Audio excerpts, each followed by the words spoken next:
I had been secretly married to the hospital's stunning chief of staff, Claire Sterling, for 5 years. Yet she still refused to go public. Her excuse was always the same. She didn't want to upset Julian Vance, her childhood friend and former flame, whose fiancé had passed away tragically. She went so far as to join in when others tried to set me up on dates.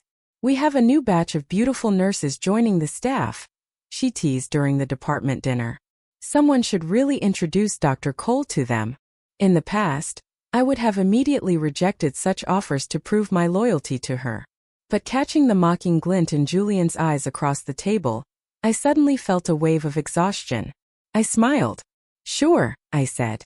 "My requirements are simple. The sooner we get married, the better." Laughter erupted around the table. "Well, look at that, Dr. Cole has finally seen the light and in a rush too. Looking for a whirlwind romance. Even if it is a rush, plenty of girls would line up. Dr. Cole is handsome, the chief of surgery, and a genuinely good guy. A rare catch." Only Claire, sitting at the center of the table, wasn't laughing. Her smile vanished. She set her wine glass down with a heavy thud, her eyes locking onto mine with icy intensity. Julian's gaze flicked to her face, and a sarcastic smirk curled his lips. "I remember last time Dr. Cole said he had no intention of marrying. What changed so quickly?" He swirled his drink. "You said you wanted to get married next month. Do you even have anyone to marry?" Looking at Julian, who had always been my silent rival, I asked calmly, "Why wouldn't I?" I used to think Julian didn't know about my secret marriage to Claire, but I had finally realized the truth. He had known all along. Otherwise, he wouldn't have feigned drunkenness on our anniversary to call Claire away to comfort him. He wouldn't have gone to his late fiancé's grave on my birthday to record a video specifically for Claire. Every time Julian mourned, Claire would rush to his side to console him. For years, her justification for hiding our marriage was to protect his fragile emotional state. Hearing my retort, Julian paused, then immediately fired back. "You aren't getting any younger, Ethan, delaying dating and marriage for so long. It makes people wonder if you have some unspeakable problem." He leaned in, tapping Claire's arm familiarly. "Right, Claire." His words were venomous, his touch intimate. I watched them coldly. Nothing to be suspicious about. Just don't forget to bring a gift when the wedding invites go out. I turned to the colleague who had offered to set me up. "Please do. If it works out, I'll announce it to everyone immediately." Claire's face darkened. The colleagues, oblivious to the undercurrents, were thrilled. "Absolutely. You don't know how many girls ask about you. Being open to marriage makes you even more popular. I'm posting this on my social media right now. Our Cole is officially on the market. I've got a friend I can introduce you to. I'll send you a profile tonight." I smiled and thanked them, ignoring the burning glare from across the table. Suddenly, a clear female voice cut through the noise. "Dr. Cole, as the saying goes, the early bird gets the worm. Can I cut to the front of the line?" The speaker was Sophie Mercer, a brilliant medical resident recently recruited to the hospital. How could we forget Dr. Mercer? "You two are a perfect match, talented and good-looking." The colleagues cheered. I was surprised by Sophie's bold declaration. Catching her eye, she tilted her chin toward the door, signaling me to leave. "Sorry everyone, Sophie and I are going to chat somewhere quieter." Applause followed us out. I picked up Sophie's coat like a gentleman. As we were leaving, my phone buzzed. A text from Claire. "If you leave with her, don't bother coming home tonight." I walked out without hesitating, never looking back once. Once we were in her car, I apologized to Sophie. "I am sorry. I can't actually date anyone." "I'm already," Sophie interrupted me. "I know. You've been married to Chief Sterling for 5 years. How did you know?" I was shocked. Even my closest colleagues didn't know. She smiled, a mischievous glint in her eyes. "If you pay attention, you see things. I figured you wanted an escape from that dinner. Did I provide a good enough exit strategy?" I thanked her and insisted on dropping her off. As she got out of the car, Sophie turned back and asked earnestly, "Do you really not recognize me?" I looked at her blankly for a moment and apologized. Sophie laughed it off with an easy grace. "It doesn't matter. We have a long road ahead." The next day, as soon as I arrived at the hospital, a colleague rushed over to gossip. "Our Chief Sterling and Dr. Vance are finally making it official. Claire and Julian had always been close, and rumors of their romance were constant. They neither confirmed nor denied them. As her actual husband, I was forced to watch from the sidelines. The colleague, seeing my indifference, shoved his phone in my face. Look at the chief's Instagram story. It was a photo of their backs watching a sunrise together. The caption read, "Sunrise breakfast and a beautiful beginning." Julian had commented underneath, "You forgot to mention my wake-up service." The comment had hundreds of likes. Even though I was already disappointed in Claire, seeing such blatant intimacy felt like a needle to the heart. We had been married for 5 years, keeping our distance to accommodate her wishes while she played house with Julian. Breakfasts, sunrises, wake-up calls. I steadied my breath and prepared for rounds. Suddenly, a figure lunged from the shadows, plunging a knife into my chest. "You quack. You took my money and ruined my life. Go to hell." A blinding pain washed over me and the world went dark as I collapsed. Fortunately, I was already in the hospital. Panic erupted as colleagues rushed toward me. Before I lost consciousness on the gurney, I heard someone grab my phone to call my emergency contact. Damn it. My emergency contact was Claire. It was laughable. Even as I was bleeding out, my last thought was fear that someone would discover my relationship with her. When I woke up, Sophie and another colleague were by my side. "Ethan, you're awake. You scared us to death. Multiple stab wounds. You're lucky they missed your heart. Also, the attacker got the wrong person. You weren't his doctor." I looked past them, instinctively searching for someone. Sophie explained softly, "Are you looking for the chief?" She hesitated. The other colleague chimed in. "The chief didn't pick up." She called back later. "It was a police officer. Apparently you're listed as her emergency contact too. She and Dr. Vance were in a minor fender bender and got stuck in the car. She's fine, just getting checked out, but it seems she and Dr. Vance are on a date. When the fire department got them out, they weren't exactly fully dressed." Sophie quickly silenced the colleague as my expression shifted. The colleague looked at me with suspicion, but I turned my face away, humiliated. In a life-or-death moment, I had yearned to see my wife. But hearing about her compromising situation with another man, I realized I didn't even have the right to question her. It wasn't until the next day that Claire burst into my hospital room. Her face was a mask of anxiety. Seeing Sophie by my bed, she frowned and waved a hand, dismissing her. Sophie looked at me, said nothing, and closed the door behind her. "What name do you have me saved as in your emergency contacts? It's not wife, is it?" So that was her panic. She wasn't worried about my life. She was worried our secret would be exposed. I had been foolish to think she cared. I looked away, replying flatly, "Don't worry. It's just your name. And I've already deleted you from the contact list." Claire visibly relaxed. She sensed my coldness. "I just don't want to go public yet. I don't want to trigger Julian. He and I are best friends. His fiancée died tragically. If I announced my marriage, it would be too much." I interrupted her without politeness. "It's been 5 years. You're still worried about triggering him? You're best friends, so that justifies being half naked in a car together?" Her jaw dropped, her face freezing. "It wasn't like that. We didn't." I looked at her with mockery. "Are you saying the police report lied?" Claire hesitated. "No, I was just changing clothes. Julian, he didn't." She bit her lip, then hardened her resolve. "Anyway, it's not what you think.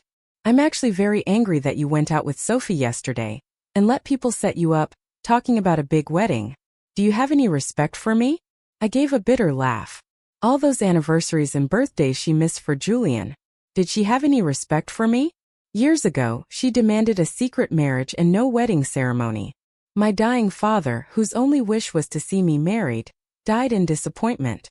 Meanwhile, Claire used her overseas medical rotations to climb the ladder, becoming the youngest chief of staff while I worked brutal shifts, watching her trade my promotion opportunities for favors. Even now, after I narrowly escaped death, her concern was minimal. After a few minutes, Claire grew restless. "The patient said he made a mistake. He intended to kill Julian, so don't take it personally. But Julian is furious about the mix-up. I need to go check on Julian." She reached for my hand. "As the chief of staff, I have to handle this." The doctor said, "You're out of danger." So, I watched her expressionless as she feigned hesitation. She made up her mind. I'll go see him. I'll be back soon. I pulled my hand away and stared at her coldly. Claire, sensing the friction, tried to explain. I'm a chief now. All eyes are on me. This incident is huge. You know, Julian helped me get this position. So, my brush with death was less important than Julian's temper. I'll make it up to you when I'm done. I'll agree to whatever you want, okay? I nodded. There is one thing I need you to agree to. She agreed instantly, eager to leave, and rushed out to see Julian. For the next few days, Claire was busy managing the PR crisis of the attack. Since Julian was in a sensitive period for a promotion and had a history of medical disputes, this incident could ruin him. I quietly hired a caretaker and prepared to discharge myself once I was stable. Sophie visited whenever she could despite my refusals. One evening, Claire came to the ward with Julian trailing behind her. Julian carried Claire's coat over his arm, eyeing me with a hint of contempt. Claire tucked in my blankets and poured me water, looking conflicted. What is it? I asked calmly. She sat by my bed and spoke with difficulty. The investigation cleared Julian of medical malpractice, but the board insists on punishing someone for the incident. Since you were the one injured, I was thinking, maybe we just say the dispute was actually with you. I looked at her in disbelief. Claire quickly added, don't worry. I'll compensate you. Once this blows over, I'll make sure you get a promotion and a raise. My heart turned to ice witnessing her blatant bias. If Dr. Vance isn't at fault, why pin it on me? I'm just a brick to you, aren't I? Move me wherever you need. I don't care about the promotion, but I care about my reputation. No patient has ever called me a quack. You can't destroy my name just to shield him. Julian looked impatient. You aren't doing it for me. You're doing it for the chief. Isn't that your duty? Oh, why should I help the chief? Do I know her that well? I turned my gaze to Julian, staring him down. He choked on his words. He opened his mouth several times but couldn't bring himself to say I was her husband. I sneered and turned to Claire. Dr. Vance needs to leave. I have something to say to you alone. Julian took a deep breath, glaring at me one last time before storming out. As soon as he was gone, Claire leaned in. Ethan, I know it's unfair, but this can be managed. If you just sign a letter of forgiveness and we pay the attacker a settlement, this all goes away. I have a lot of pressure in this position. You need to support me. She leaned in to kiss me. For the first time I found her repulsive. I turned my head, dodging her lips. You're insisting on helping Julian. I took a knife to the chest for nothing, and now I have to forgive the attacker and brand myself a bad doctor. She lowered her eyes, looking disappointed. Julian is the department's rising star. I watched her pace the room, my detachment complete. Fine, I agree. Claire looked up, delighted. She reached for my hand, but I stopped her. I'm resigning after I'm discharged. Claire froze. You need time to recover.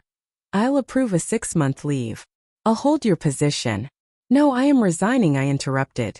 And before I resign, we're getting a divorce. Saying it felt like lifting a mountain off my chest. Claire's face turned ashen. What did you say? Divorce? She laughed dryly. Ethan, we've been married 5 years. What kind of joke is this? I smiled cold and sharp. No joke. I signed the settlement. You signed the divorce papers. Claire stared at me for a long time. I don't agree. You're divorcing me out of jealousy over Julian? I thought better of you. She slammed the door and left. I didn't care what she thought. My mind was made up. I processed my own discharge, then went to HR to pick up the resignation forms. The HR director was shocked and immediately called Claire, but she didn't answer. Back in the ward, packing my things, Sophie appeared. You're resigning? I smiled. I haven't properly thanked you for taking care of me. She looked at me for a moment, then shook her head. Good. I'm resigning too. I was startled. I only came to this hospital because of you. If you're gone, there's no reason for me to stay, she said. By the way, I meant what I said about a long road ahead. Before I could dissuade her, she smiled and left, looking cheerful. My phone rang. It was Claire. HR must have reached her. Watching the name Claire flash on the screen, I felt nothing. After we married, I had saved her as wife, but she demanded I change it. I had to beg just to save her by her first name. On her phone I was just cold. I pulled out the divorce papers I had prepared, signed them, and delivered them to her office. Then I grabbed my suitcase and walked out. As I drove away, I saw Claire's car speeding into the lot, but I turned the wheel and vanished into traffic. My phone rang again. Claire. I hung up. She texted, "If you don't want to sign the forgiveness letter, then don't. Marriage isn't easy. I hope we both cherish it." I laughed. I had cherished it for 5 years. I didn't even have the title of husband to show for it. Once she received the papers, she bombarded me. "I will not agree to a divorce." I simply hung up and sent 2 texts. "Either you sign or I file a lawsuit. I know everything. I know you only became chief because of Julian." It wasn't a bluff. From the moment she demanded a hidden marriage and brought the mediocre Julian into the hospital, pushing him up the ranks. I knew years ago she and Julian's fiancé were both on the medical mission. An accident killed the fiancé. That woman was supposed to return to be the vice chief. She was the scion of the powerful Harrington family. When she died, the Harringtons lost a pawn. Julian lost his golden ticket. Claire saw an opening. She used Julian to get close to the Harringtons, eventually securing the position of chief for herself. She kept Julian close to maintain the connection. I was the safety net, the hidden husband who did the actual work while she played politics. I took a month off to recover. Claire texted daily, oscillating between playing the victim and blaming me for not understanding her burdens. "Ethan, stop throwing tantrums. This isn't the time to discuss divorce." She acted as if she still loved me deep down. In reality, the moment I left, she closed the investigation, pinning the stabbing incident on me as a medical dispute. I knew she would. She would always protect Julian. She didn't know Julian had added me on social media. I accepted his request. His first message: "Glad you were smart enough to leave. Don't worry, I'll take good care of Claire." He followed it with photos of them being intimate. I deleted Claire's number. A few days later, a former colleague called. I answered, but it was Claire. She sighed, sounding mournful. "I can't believe I have to call other people to reach you. We're husband and wife, Ethan." She asked where I was. I told her I was vacationing on an island in the Pacific. "We promised to go there together," she said softly. I remembered, but she chose the secret marriage, forcing us to live parallel lives. "How was your wound?" "Stay out of the salt water or we'll scar, and no alcohol." Claire, I cut her off. I knew why she was calling. She took a deep breath. "I am sorry. I signed the divorce papers." I exhaled, my entire body relaxing into a state of peace. Good. Claire didn't speak, nor did she hang up. I could just hear her heavy breathing. "I wish you the best, Chief Sterling. May your career soar." As I was about to hang up, Julian's ecstatic voice came through the receiver. "Claire," they agreed. "The Harringtons approved our marriage." Claire hardly hung up the phone. So that was it. Approved the union between Claire and Julian. That was why she finally signed. Good. We were finally on separate paths. When I returned from my trip, someone grabbed my suitcase as soon as I stepped out of the terminal. It was Sophie. I looked at her in surprise. She beamed. "Don't recognize me?" I shook my head. "It was unexpected. There are more surprises than you think. I knew you were getting divorced. That's why I came." I looked at her, puzzled. Very few people knew about the divorce. "News leaked from the Harrington family," she explained. "I also know the Harringtons took Julian in as a godson. It's to pave the way for his wedding declaration." I hadn't expected Sophie, a young woman not long out of med school, to know so much. Her next words floored me. "What's your next move? A lot of hospitals are asking me about you. You can set your terms." Her tone was confident, commanding even. I studied her closely. "Who exactly are you?" She pressed her lips into a smile. "You'll find out soon." I had an appointment with Claire to finalize the divorce. I arrived early at City Hall. Claire arrived late, freezing when she saw Sophie standing beside me. Sophie had insisted on coming. I initially refused, but Julian had sent me a digital invitation. It was a wedding photo of him and Claire, intimately close.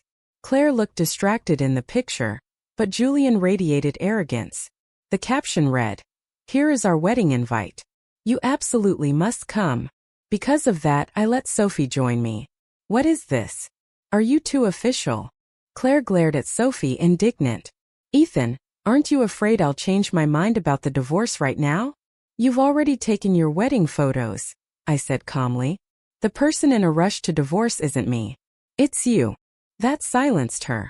After the paperwork was done, Sophie revealed her identity. She was the heiress to the Caldwell Group. No one believes it, she laughed bitterly. My biological father was a billionaire who abandoned his first wife, my mother. Years ago, I was a poor student, and my mom couldn't even afford her hospital bills. You were her doctor. You paid for her surgery.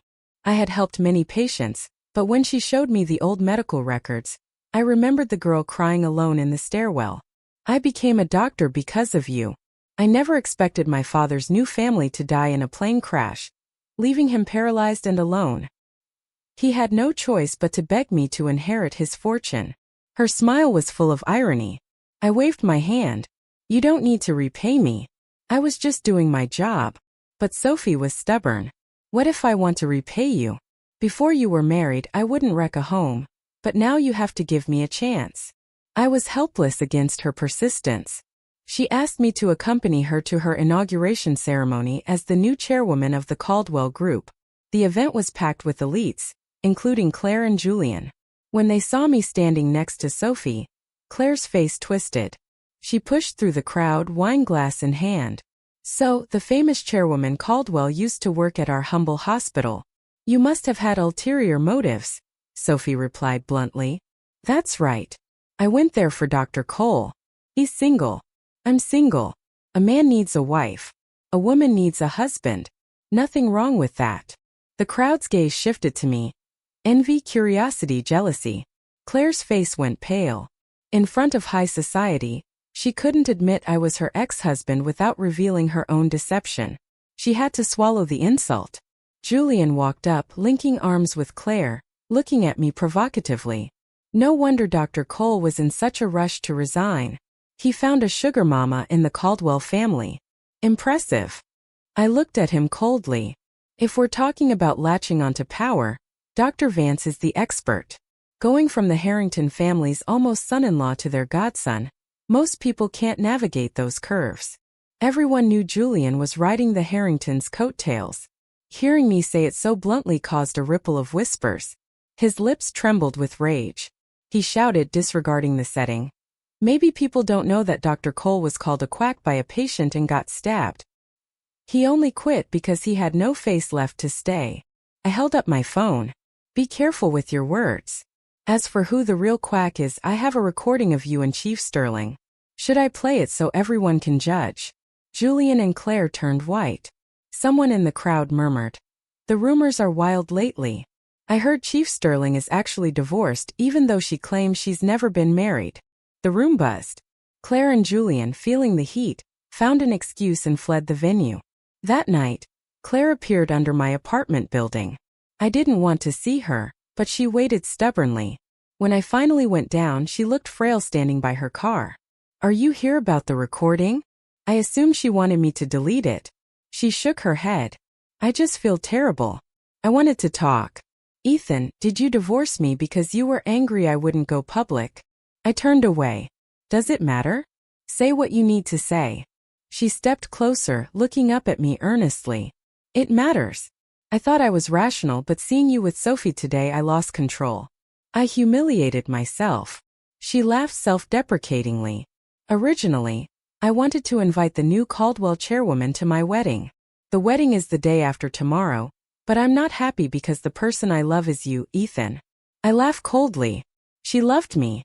She used me for 5 years, hid me, and flirted with her childhood friend. See my disdain? She sighed. If I didn't love you, I would have been with Julian ages ago. He's always loved me. When I first met you as an intern, I felt for you. You waited for me during my rotations. You were worth trusting with my life. She paused, seeing my impatience. I know you hate me, but everyone wants to climb. Julian's fiancé went abroad and came back a vice chief. I didn't have that chance. So, when Julian said the Harringtons would give me their research, resources, and support if I helped him, I was tempted. I looked at her deeply. Claire, there's no such thing as a free lunch. The Harringtons don't do charity. She hesitated. So what should I have stayed a lowly doctor trampled by others? Julian likes me, but he chased the Harrington girl for power. I don't love him, but I wasn't resigned to being average. If you were me, Ethan, you would have done the same.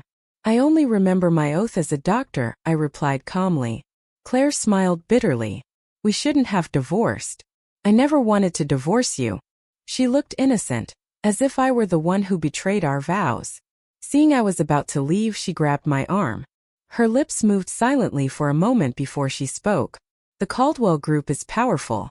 The Harringtons are desperate to curry favor with them. Can you please persuade Sophie to attend my wedding? It was hilarious. That was her true purpose. I'm just a friend to Sophie. You overestimate my influence.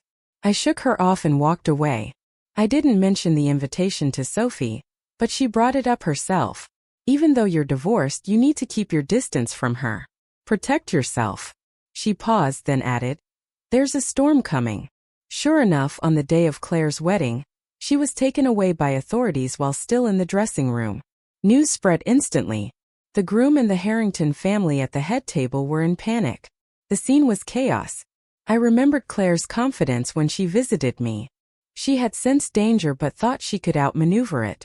She didn't even get to put on her wedding dress. Rumors flew, but the confirmed truth was devastating. Claire had orchestrated massive embezzlement in hospital procurement and funding. And that was just the tip of the iceberg.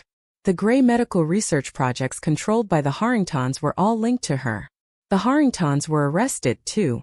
Julian tried to pull strings, contacting everyone he knew. But he quickly realized he was powerless and implicated. He tried to flee the country with a bag of cash, but was intercepted at the airport. As the middleman between Claire and the Harringtons, there was no way he could stay clean. People might come to ask you questions since you were married to her. But don't worry, I've got your back. Sophie told me immediately, offering comfort. I chuckled. The girl I once comforted in a stairwell was now protecting me. I am innocent. I have nothing to worry about. As expected, I was brought in for questioning, but I was released quickly. I knew nothing of Claire's schemes, and our finances had always been separate. Time passed, and the scandal faded from public memory. Then Claire asked to see me. When I saw her in the visitation room, I almost didn't recognize her. The once glamorous chief of staff was gaunt and haggard. She stared at me, forcing a strange smile. They asked me so much about you. I didn't say a word. I won't drag you down, Ethan. I have a clear conscience, I said flatly. It wouldn't matter if you did. Claire lowered her eyes, smiling bitterly. Thank you for coming. I thought you'd stay away to avoid association. It's the last time. We should say a proper goodbye. She looked at me in disbelief. It's not that bad. It's just financial crimes. Few years. Her voice trembled. Did you hear something else? Her eyes widened. Ethan, we were husband and wife. For the sake of the good times, please save me. Have mercy. Can you ask Sophie or anyone, please? She begged, stripping away all her former pride. I sighed. I can't help you. You have to bear the consequences of your actions. I have no pity for you. I'm just here to say goodbye. Claire slumped in her chair, struggling to speak. I don't believe it. I don't believe you can be this cruel. You recorded me asking you to take the blame for Julian, but you never released it. Wasn't that because you wanted to protect me? Why won't you help me one more time? Watching her shoulders shake, I felt nothing. Because when I was stabbed, you didn't care. Not once. If that knife had been an inch to the left, I would be dead. That was the moment my hope for you died. Her lips trembled. That was because she couldn't find an excuse. She stammered for a long time before whispering, Whether you believe it or not, I always loved you. It meant nothing to me now. We were over long ago. The visitation time ended. I stood up and walked out, never looking back. My life moved on. I received offers from top hospitals, but I declined them. I decided to open a new private hospital with a former colleague I trusted deeply. He insisted I be the chief of staff, saying I embodied the true spirit of a doctor. On opening day, I learned the primary investor was Sophie. She didn't hide her feelings anymore. I thought about it for a few days, then agreed to date her. She took me to see her mother, my former patient. Her mother was healthy and overjoyed to see me, her gratitude turning into delight at our relationship. One day while I was working in my office, my business partner rushed in. Claire Sterling. She's gone. I didn't understand at first. She committed suicide in prison, slit her wrists with a sharpened piece of plastic. They didn't find her until the next morning. My pen paused on the paper, dragging a long line of ink across the page. Someone once so familiar, now a stranger, had left the world in such a desolate way. I didn't know how to feel.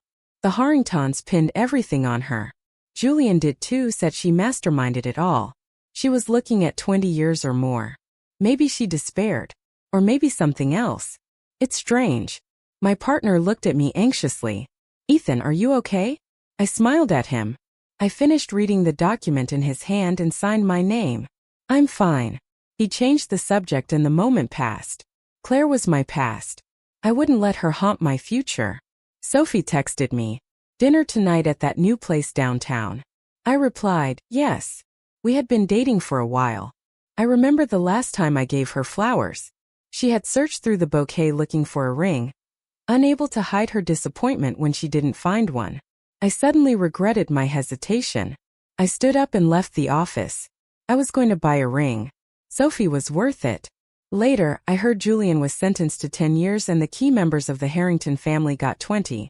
They finally paid the price. As for me, a new chapter was just beginning. Story complete.